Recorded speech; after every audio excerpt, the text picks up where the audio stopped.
بسم الله الرحمن الرحيم اقرأ باسم ربك الذي خلق خلق الإنسان من علق اقرأ وربك الأكرم الذي علم بالقلم علم الإنسان ما لم يعلم.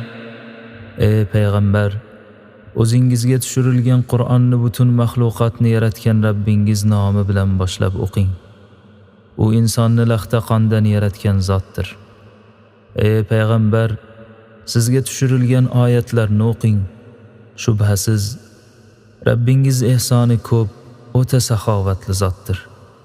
U bandalariga qalam bilan yozishni o'rgatdi. İnsonga bilmaydigan narsalarini bildirdi va uni jaholat zulmatidan ilm nuriga chiqardi. Kalla innal insana layatgha an ra'ahu istaghna inna ila rabbika ar-ruj'a.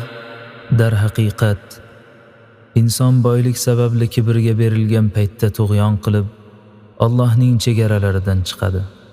Har bir tug'yonkor yaxshi bilsinki, qaytish Allohgadir va u har bir insonga amaliga yarasha jazo yo mukofot beradi. Ara'ayta allazi yanha 'abdan idza salla ara'ayta in kana 'ala al-huda aw amara bit-taqwa. Rabbiga ibodat qilayotgan bandamizni, Muhammad sallallohu alayhi va sallamni namozdan man qilayotgan bu kimsaning Abu Jahlning tug'yonidan ham qiziqroq tug'yonni ko'rganmisiz? Aytingchi, agar namozdan to'silayotgan kishi to'g'ri yo'lda bo'lsa-chi, qanday uni namozdan qaytaradi? Yoki u boshqalarni taqvoga buyurayotgan bo'lsa-chi, uni shu ishdan qaytaradimi?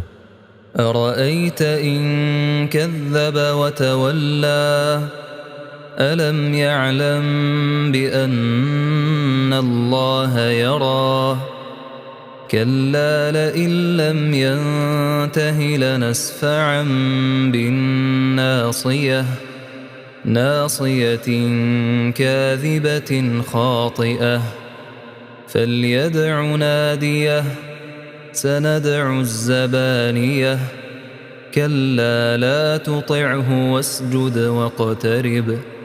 Aytingchi, agar yaxshilikdan qaytarayotgan bu kimsa payg'ambarning da'vatini yolg'on desa, undan yuz o'girsa, Alloh uning barcha qilmishini ko'rib turganini bilmaydimi? Yo'q, ish Abu Jahl o'ylaganidek emas. Qasamki, u dushmanlik qilish va aziyat yetkazishdan tiyilmasa, biz uni peshona sochidan shafqatsizlarcha tutib do'zaxga uloqtiramiz. U peshona sohibi yolg'onchi va jinoyatchi kimsa bo'lib, yolg'onchiligi va jinoyatchiligi go'yo peshonasiga yozib qo'yilgan. Bu tug'yonkor zolim endi o'ziga yordam beradigan tarafdorlarini chaqirsin. Biz esa azob farishtalarini chaqiramiz. Ish Abu Jahl o'ylaganidek emas. Ey payg'ambar, u sizga hargiz yomonlik qila olmaydi. Siz uning namozni tashlash haqidagi chaqirig'iga itoat qilmang. Rabbingizga sajda qiling va toat ibodat bilan uning muhabbatini qozonib, unga yaqinlashing.